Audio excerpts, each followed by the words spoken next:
எல்லாருக்கும் ஸ்டிம் டர்மன் posting and turbo service.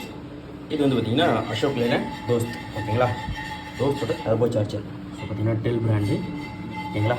So இது வந்து அந்த மழை டைமில் வண்டி ஃபுல்லாகவே தண்ணி ஆகி இப்போ தான் ரெடி பண்ண ஆரம்பிச்சிருக்காங்க. ஸோ அதுக்கு கோர் அசம்பிளியும் ப்ளஸ் இந்த பூஸ்ட் உடஞ்சிச்சு. ஸோ பூஸ்ட்டு மாற்றணும். ஸோ கோர் பார்த்திங்கன்னா புது கோர் டெல் பிராண்ட்லேருந்து. ஸோ பார்த்திங்கனாலே தெரியும். ஸோ பூஸ்ட்டும் புதுசு. ஸோ அசம்பிள் மட்டும் அப்படியே காட்டுறேன் பாருங்கள். பார்த்திங்கனாலே தெரியும் நம்ம வாரண்டி டேட் இதில் மென்ஷன் ஆகிருக்கு, ஓகேங்களா. ஸோ கோர் அசம்பிள் பண்ண போகிறோம். அசம்பிள் மட்டும் அப்படியே காட்டுறேன். பார்த்திங்க அப்படின்னாலே தெரியும் அந்த தோஸ்த் டர்போ கம்ப்ளீட்டாக முடிஞ்சிருச்சு. ஸோ பார்த்திங்கன்னா நீட்டாக முடிஞ்சிருச்சு. அவ்வளோதான் கஷ்டப்பட்டு டெலிவரி பார்த்திங்கன்னா. ஸோ பூஸ்ட்டும் புதுசு போட்டாச்சு, முடிஞ்சிருச்சு. Thank you all, keep support me. இது மாதிரி எல்லா வண்டிக்கும் பண்ணலாம். கால் பண்ணி செக் பண்ணி பாருங்கள். தேங்க்யூ.